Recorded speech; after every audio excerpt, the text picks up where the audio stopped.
In this video, we're going to start to integrate some sound effects into our game.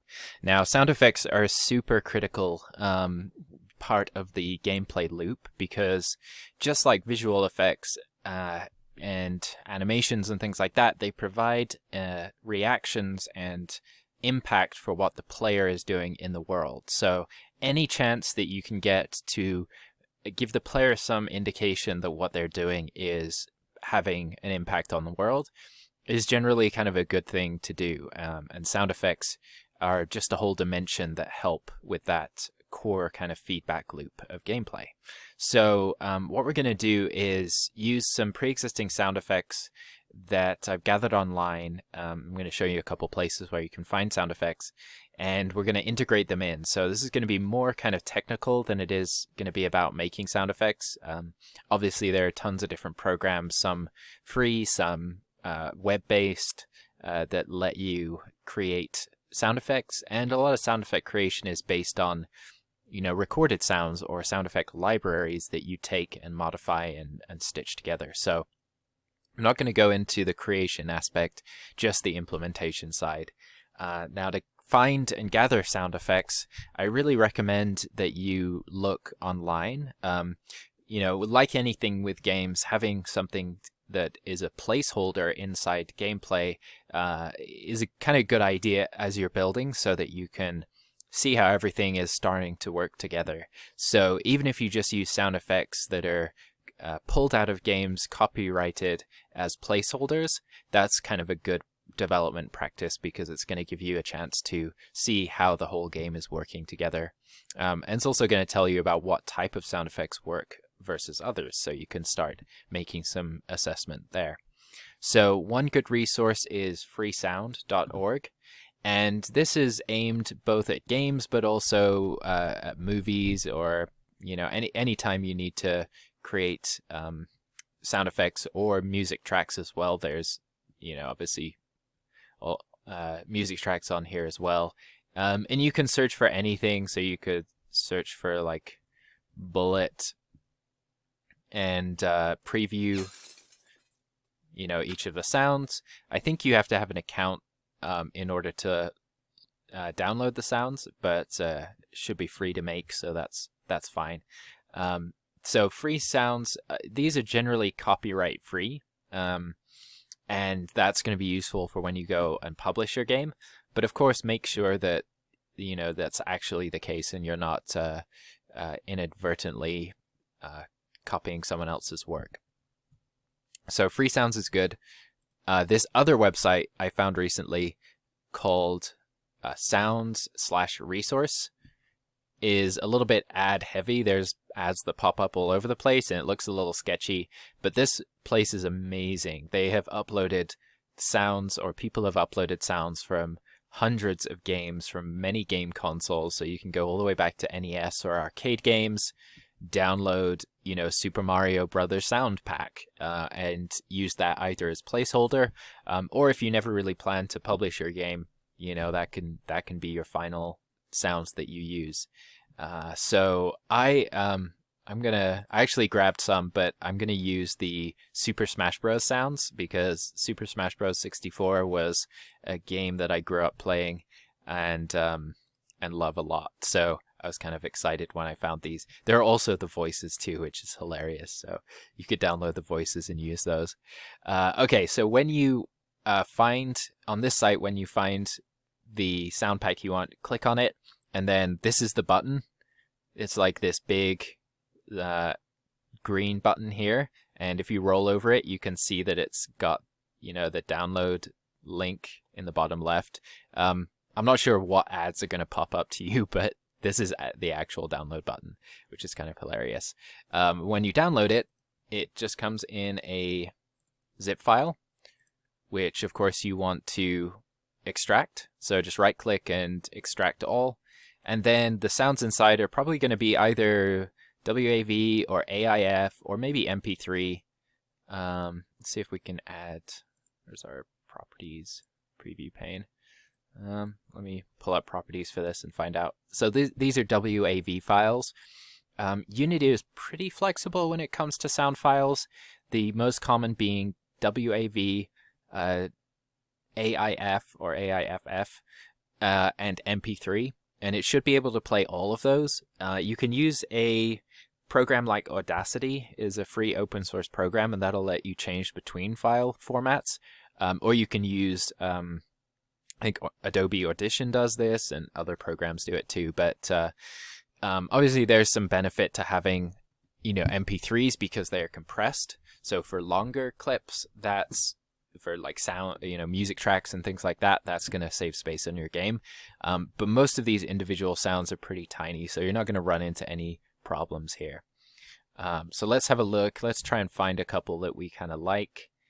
I want a few different things. I want if we look at gameplay right now, we have some opportunities for sound effects when projectiles get fired, and then when they impact. So firing is a sound I want, and bullets colliding. I could also put in a collision sound for when the player gets damaged, and we might do that as well. So let's see if we can find lasers. What's this one? That might be good for our firing. There isn't really a tank sound effect in here, I imagine, because there's no tank characters or enemies or anything in the game. But hopefully we can find something that's close. So I'm previewing these in here, but we can go ahead and add all of these to the project if we like. So let's go ahead and do that because it's a little bit easier to preview them inside of Unity. So I'm going to go create a new folder, sounds inside of my assets. And then inside of that, I'm going to select, and I'm just going to drag all of these. I'll remove the ones I don't need and drop them into the project. And now it's going through and adding them all. Okay, so once they're added into the project, now you can just click on them inside of Unity, and over here in the inspector you can hit the play button. If you like it in more of a list view, you can grab your slider down here and pull it all the way to the left. Sometimes it will chop off names, which is super annoying. I saw one when it was importing that might work. Well, there's an explosion here, right? That one could work, but I'm concerned that if it was the bullet impact noise, it would be just overwhelming. So this might be a good noise for when the player gets reset and dies, but I don't think it's gonna work too well for bullet impacts. So I'm going to pause the video and find some sound effects that I like in here. It may be that I can't find anything, but I'll just try and use what I have available. Alright, so I think I've found a few that I like. This one here, Bamage, is kind of a good fire noise. You can imagine that playing every time a projectile is fired. And then I have a smaller noise, a small hit. Right here is the one that might work for impacts. So anytime a bullet hits something, having a little impact there. Maybe one of these other small hits, or maybe even a strong hit. That one feels a little more like a... That one could be good for when the player gets hit and takes damage. That one, maybe a little too much like a sword. Anyway, we can mess around. That's the thing too, is that it's really hard to tell how these sound effects are going to feel during gameplay when you're just playing them inside the project. So it's almost better to just like start hooking things up and seeing what works and what doesn't work. Kind of as you gain more experience with sounds, you'll understand, okay, this is way too long or this is way too short, this is how the reverb should sound, etc. So let's get started hooking stuff up. So now there's a couple ways to do, many ways to do sound effects. What I'm going to show you is kind of a kind of designer-friendly way of doing it. And this lesson applies to sound effects, but also to many other things, and we're going to look at this again in the visual feedback for particle effects in the next video. So what we're going to do is, inside of the code, create what's called a Unity event. And in the last video, we were introduced to these with our button here. This was a Unity event. And basically what a Unity event is like an element inside the inspector that the designer or artist or whoever's, hooking stuff up can interact with and kind of create without having to go deep into the code and figuring it out. So it puts a really clean break between the programmer's responsibility and maybe the designer's responsibility or the artist's responsibility. And it means that, you don't have to go deep into the code if that's not your skill set. So we're obviously going to do both parts because I want you to know how this works. And what we're going to do here is open up our player input script. So double click on that. And we're going to create some public Unity events down below health here. And each of the events are going to correspond to different moments in gameplay. So when a certain thing happens during gameplay, that event will get fired. And we're going to tie this to specifically taking damage. So anytime the player takes damage, an event fires. We're going to also hook this up to firing projectiles. So anytime a projectile is fired, a certain event fires. So the way that we need to do this is adding another using statement up at the top. And just under Unity Engine, I'm going to type in using Unity Engine dot events. And now when I go down to declare my variable, I can do a public variable of type Unity event, and I can call this takes damage, and I can make another one called public Unity event fires projectile. So we're not setting these up as yet, we're just creating the kind of containers for those Unity events. But what we can do is in the code, we can say, we can tell Unity when these events should get invoked. So just like we were using the invoke function before, when we were using invoke to add a kind of delay to a function call, we can use this takes damage and copy the variable name, and then down here, whenever the take damage function fires, paste in that variable and type invoke. Then we can just give it open and close parentheses. So from a programmer's perspective, your job here is done. The event has been declared as a public event, and you've put in the code for that event to fire. It's up to someone else now to say what that event specifically does. And it means that the person setting it up doesn't need to know about how you set up your code or anything like that. So let's add the other one. Let's actually add a third in here. So let's go public Unity event player death. Okay, so we have takes damage, fires projectile, and player death. So let's use fire projectile and put this down here right next to where we're doing instantiate, right below that. Invoke that. And then finally, down in the reset character, we're going to do player death dot invoke. So that's pretty easy, right? We just set up these events to do this specific thing. And then when we go back to Unity, and click on our player, and there are 3 brand new sections: takes damage, fires projectile, and player death. And what we can do now is hook these up to another component, another game object, which is going to be how we emit the sound or play the sound. So the way audio works in Unity is certain things in your scene are going to be a sound source, and other things in your scene are going to listen to that sound. Now, typically you only ever have one listener, and that's already added by default to your main camera. So here you have your audio listener attached to your main camera. Now, for a first-person game, this makes sense, right? Because your camera is right in the middle of your head. Effectively, it's located in the player's head.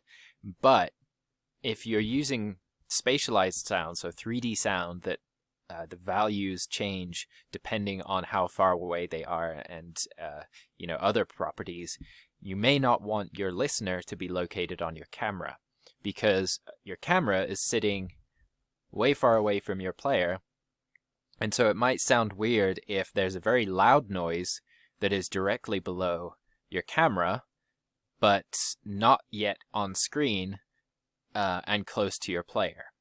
So that's a sort of more refined situation or kind of a corner case for this. But just so you know that you can remove this component if you want from your camera, and then simply go to your player and add audio listener here. You only need one of these, and Unity will actually complain if you have more than one in the scene because it doesn't know what it should be doing. So you should only ever have one in your scene. So I'm just going to leave this one here on the main player.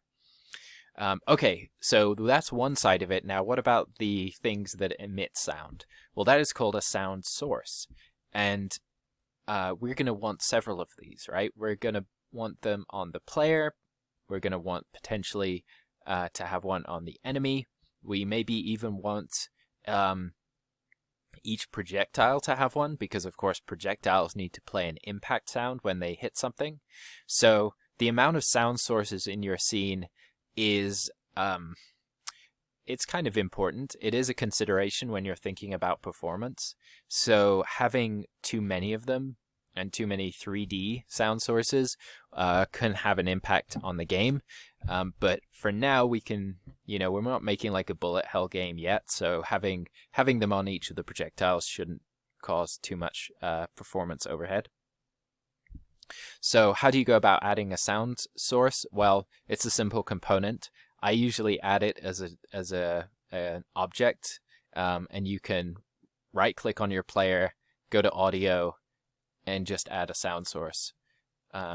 Now, one thing to be aware of with sound sources, like I said, there's both 2D and 3D sound sources, but each source can only play one sound at a given time. So, and you want to be efficient about how many sound sources you have, like I said. So the situation here is that we may be firing projectiles at the same time that we are taking damage. And if we're using a single sound source, we might be in a situation where the projectile firing noise has started and we take damage 2 frames after that, and we end up with clipping and popping because one sound just cuts off and the other one starts. So I'm going to rename this sound source to projectiles audio, and then I'm going to duplicate this and call this one damage audio. And maybe if we had a third that was like the noise of the tank moving around, that would be another case where you'd want one. Usually, having multiple sound sources, audio sources on like your player isn't a bad thing, because your player is a really important part of gameplay. Having multiple sound sources maybe on enemies or maybe on every projectile, that would be kind of overkill. So here we have 3 different game objects, and each of them, two different game objects or audio sources, and each of them have their own kind of properties here. And that's nice as well, because now you can say, well, projectiles audio is going to be a lower volume. That's going to be at 0.5, and damage audio, well, that's more important, so I'm going to put that up at 0.8. You can switch the spatial blend between 2D and 3D. This effectively means it's going to pay attention to how far this sound source is away from the listener. Right now, they're basically on top of each other, so this doesn't matter. But for our projectiles, we'll modify this because it will matter. Okay, so what we've done now is create 2 new game objects, which are going to be the kind of, players of our sound, but we haven't told what sounds need to be played and also hooked everything up to our Unity events. And this is why I wanted to kind of show you how the Unity events work, is because the way you interact with these and the sound devices is kind of nice and easy. It's pretty fluid. So let me set one up and I can show you. This takes damage. Obviously needs to be connected to this damage audio source. So we just want to hit plus, and then it's asking for a game object, and we want to drag in the damage audio source. And that gives us access, like we saw in the last video, to all of the functions which are available on the components attached to that object. And I want to choose audio source, and I'm going to choose this function here called play one shot. You can do this a couple different ways. I've chosen play one shot because it adds this field here, and it lets you assign what sound effect you want to play. If we had just chosen something like play, which is here, it would have played whatever sound effect was added to this audio source by default. So our damage, maybe, for instance, when the player explodes, when the player dies, we're going to want to play a different sound effect from this damage source. We can't do that if we're simply queuing the same sound effect. So change it back to play one shot, and then now it's asking for what audio clip do we want. Well, now we can drag and drop anything in here. So when we want damage, I was looking at that hit 2 JAP, drag and drop that in, and let's see now if this works. Cool. So anytime I get hit, granted it could be a little more metallic sounding, but let's try another one out. This is the other reason why this is nice and quick, is because you can just drag and drop different sounds in. You don't even have to be in stop play mode. That actually sounds a little better. Let's try this one. I like that. So small hit 2 is sounding better. I couldn't tell which was going to be better, obviously, just listening into the project here, but in gameplay it helps to determine that. Okay, let's hook up some more. So fires projectile, add a new event, and now let's drag in our projectiles audio source, or audio source, and let's go to change our function, change it to audio source, and play one shot. And now this one was the damage. Let's try this. So this is only going to play when the player fires sounds, right? Because that's how we've set it up. That one feels pretty great. And it doesn't sound... Oh, I'm hitting my own collider. That's awesome. Sounds really good and doesn't sound too repetitive either, which is kind of a problem sometimes. I like that a lot. Okay, so let's do the last one, player death. And let's... which was the sound effect we wanted for this? Oh yes, strong hit. It was this one. Oops, nope, that's not what we do. Drag in our damage and play one shot, and then strong hit. So this is going to be interesting because in the code, this is a situation where two sound effects are going to play simultaneously, almost simultaneously, I guess. Take damage is going to invoke this, and then reset character is going to invoke the player death sound. So we'll see if this causes a problem. I think one will just kind of disappear and not get played.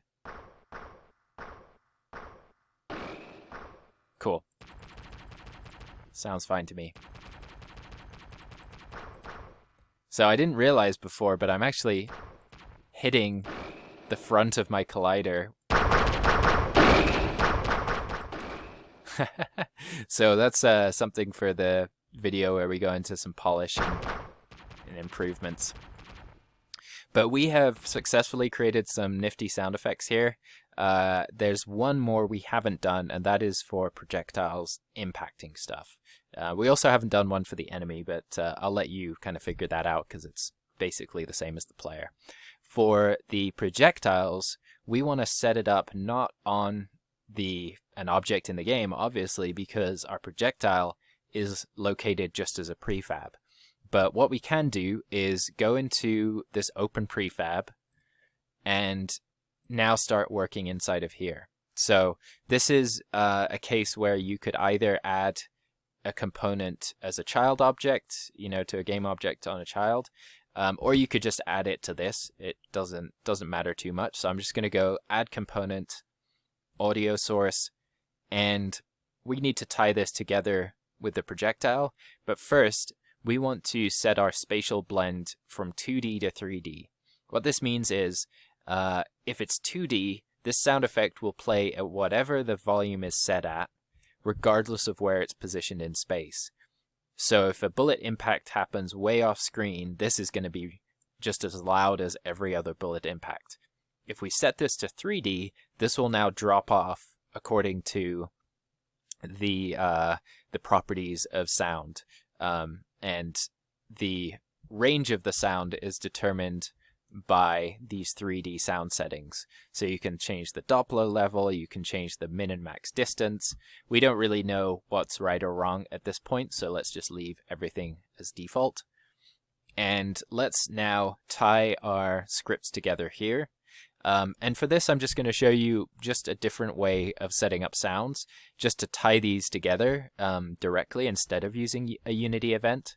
And so what I'm going to do to start is go into my sounds and just add it directly to my audio source. So I can't remember the one I wanted. I think it was... Let me pause and see if I can find which one I was thinking about for the impacts. I actually think it might sound good with this original small hit that I was going to use, just because it's hitting a rock, and so this sounds a little bit more like a rock, but I'll try this one out and we'll see if this works. So I'm going to drag and drop small hit 1 into my audio clip, and now this audio source is only ever going to play this audio clip. And the thing you have to kind of be careful of here is that you uncheck play on awake. So when this is checked, whenever your projectiles spawn, they are going to play this sound effect. And we want this sound effect to only play when this projectile hits something. So how do we tie these two things together? Well, we could do it as a Unity event, but I'm just going to show you how to do it kind of directly. So I'm going to create a new public variable of type audio source and call this projectile audio. And projectile audio now, we're kind of just basically bypassing what the Unity event did. And the reason I'm doing it here is both to show you a different way of approaching it, but also sometimes you just don't really need to expose all of those options to the designer or the world, and so you might want to just tie it together directly. So we want the projectile audio to play whenever we collide with something. And we have this on collision event, so we can put this in here, projectile audio dot play. And this is actually, now that I think about it, going to do something that is super interesting. It's not actually going to work, or it's going to work very briefly, and that is due to this destroy happening. But let's tie this together and see what happens, because this is actually a common situation you kind of run into a lot. So going back now, we have in our projectile a new field pop up anytime now. There we go. New field pops up with the audio source. This is, again, a little bit weird because the audio source is actually on the same object. We could have done a get component, and instead I did a public variable. That's fine. I just need to drag the same object into this spot because it's referencing itself, basically. So let's go ahead and play and see what happens, and what happens when the bullets impact something.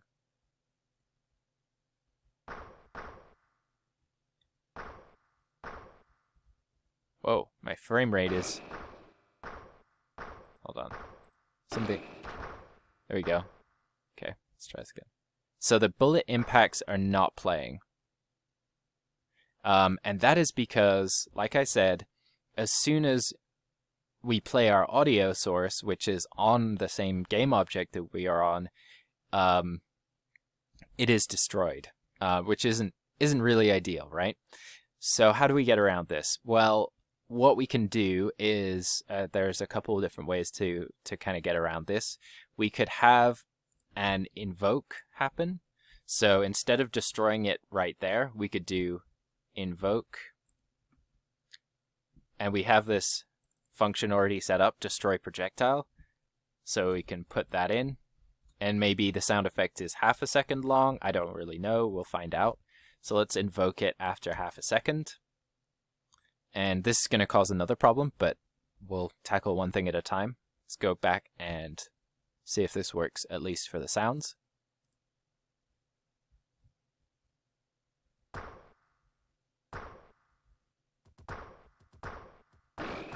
So it's working, but some funky things are happening. The projectiles are passing through things, and playing multiple versions of the sound effect.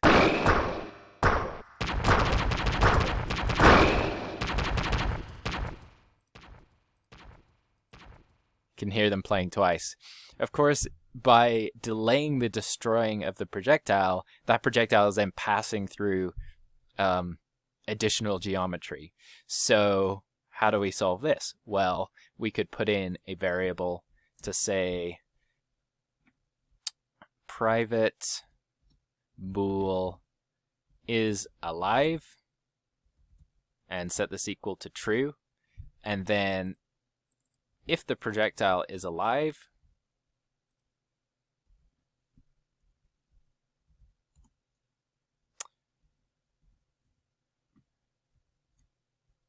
we can do this code here, which moves it along, and that will fix one of our problems, at least. Now we need to set this variable is alive equals to false, and let's try this out.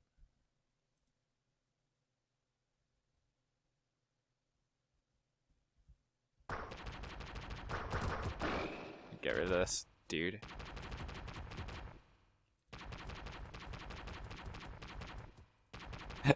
More problems. Actually, this is kind of cool. So you can block shots. That was totally unintentional. So what's happening here? Well, we've set our is alive, but our is alive is only preventing it from moving forward. It still displays in the scene. So another hack, right? This is game dev in a nutshell. You fix one thing and break something else. Let's do get component of type mesh renderer dot enabled equals false. We should probably do this with our collisions as well. Oh crap. Get component collider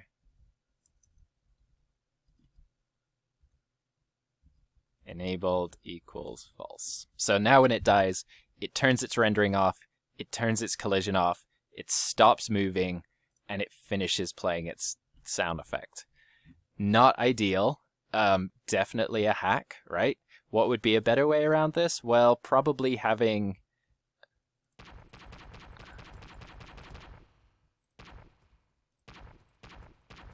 my collisions are a little bit inconsistent because these rock colliders are not quite right. I think they need to be set as convex. Okay, so yeah, a better way around this would be... There we go.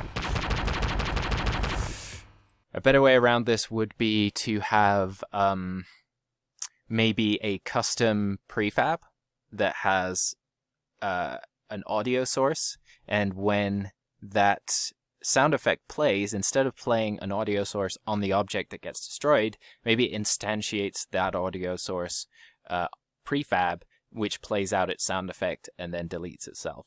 And again, you could do a pooling system to recycle these so you're not creating and destroying things needlessly. So many different ways of making this work, right? But now you know how to implement sounds, a couple different ways of doing it, and some of the benefits they add to your game. So in the next video, we're going to tackle visual effects, so particle explosions and trail renderers being the two highlights, but we are going to at least mention a couple different more options.